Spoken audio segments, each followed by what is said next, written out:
قول يلا. يا جماعة لو سمحتوا اعملوا لنا لايك وسبسكرايب فارق معايا جدا عشان ده مجنون اتجنن خالص، ده جالي لحد هنا. فاعملوا لنا لايك وسبسكرايب ونوتيفيكيشن بيل وشير وكومنتس، اعملوا كل حاجة عشان ابتسم. صبح صباح صبح. احنا عندنا إجابة وعندنا حطة على أي حد في أي وقت. انت هتتفلسف.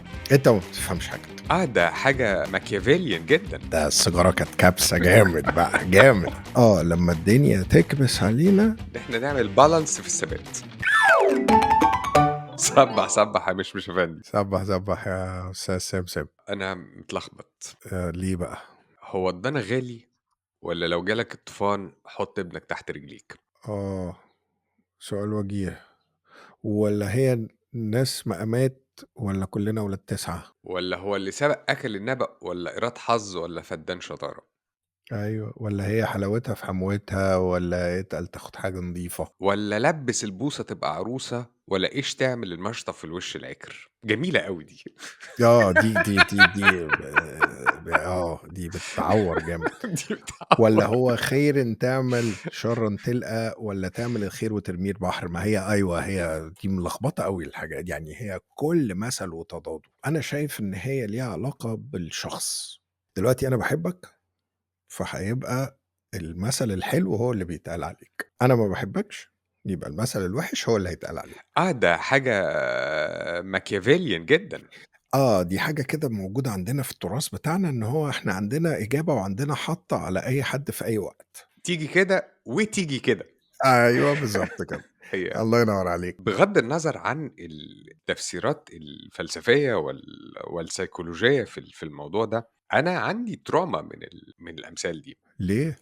لأ، ما إحنا دلوقتي أنت يعني كده إيه، في طفولتنا وأنت عمّالين يقولوا لك كده ويقولوا لك كده، ويقولوا إمم. لك كده ويقولوا لك كده، هو أنت بتبقى مش عارف طَب أنا أعمل طَب أنا أعمل إيه اختياراتي بقى يا أعملها جماعة إزاي؟ مش.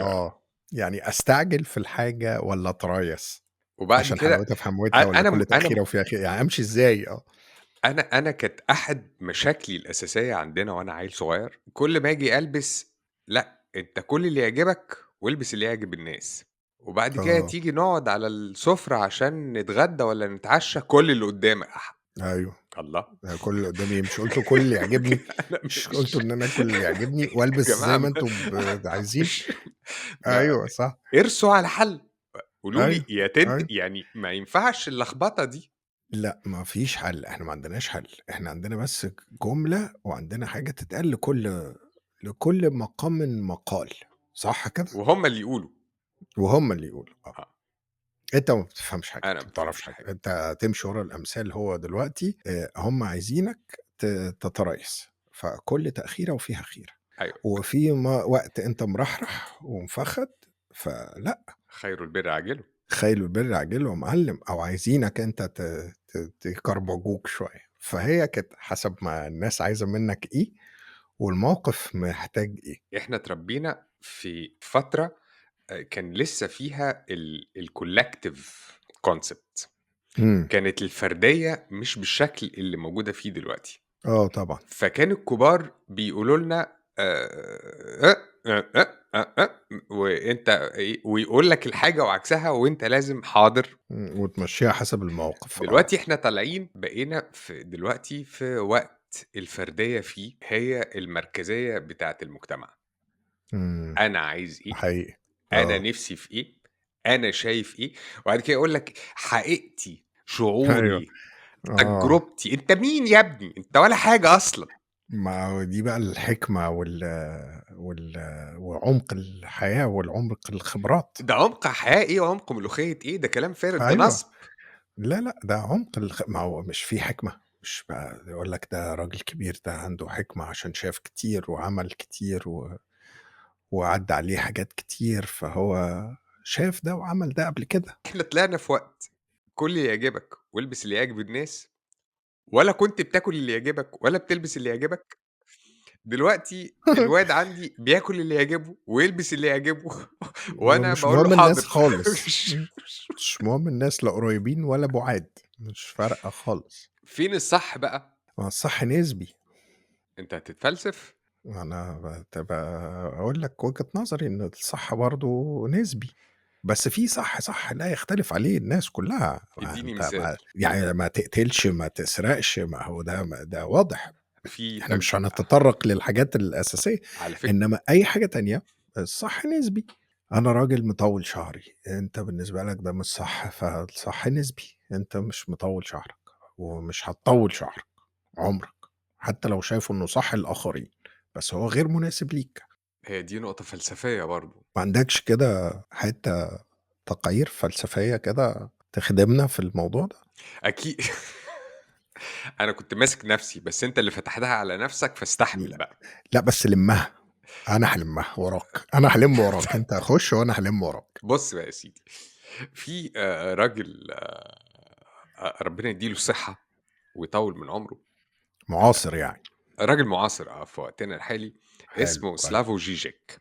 اسم جميل حتّى وسهل النطق والحفظ وكل حاجة، سافسو فيشك، س حلو جميل، أيوه هو ده. أيوه عارفه، الراجل ده من بلد بيتهيأ لي هو من سلوفينيا، اللي هي حارة يعني مش مش هيفرق حارة كانت معانا في كُلّنا.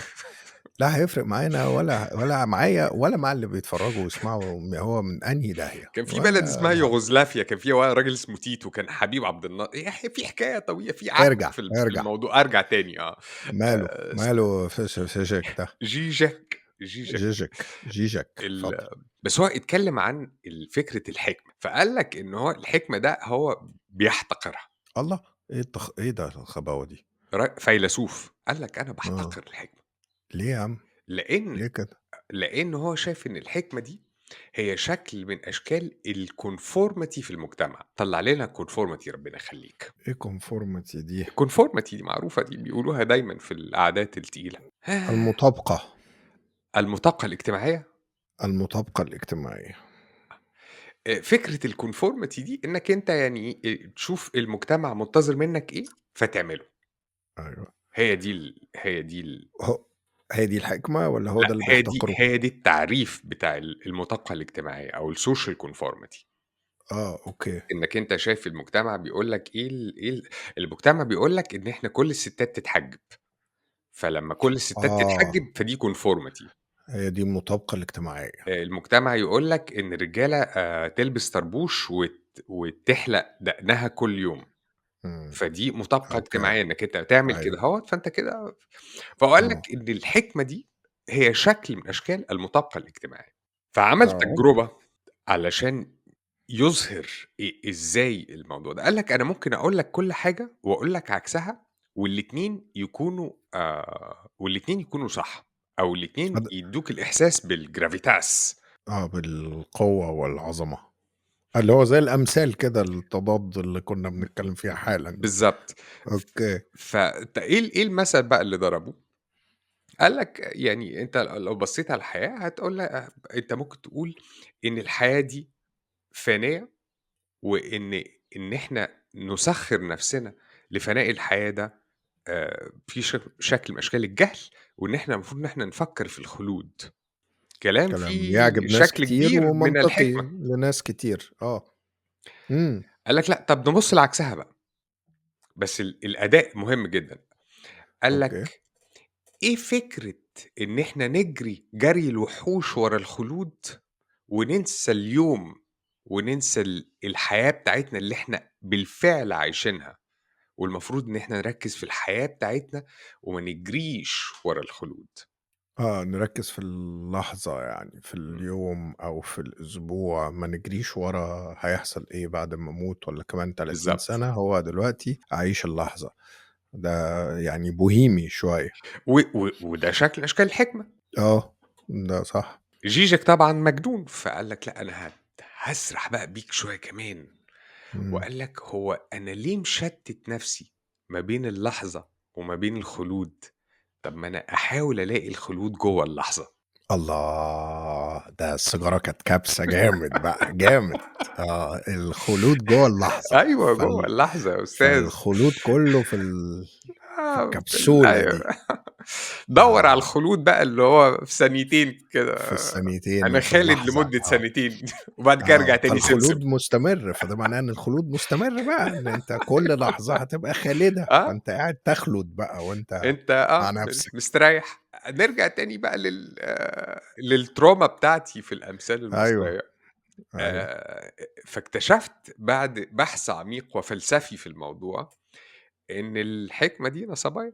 هل فعلًا حقيقي الحكمة نصبايا؟ يعني ما فيش حكمة بقى وما فيش ناس عندها خبرات وعندها دي من ما الثوابت.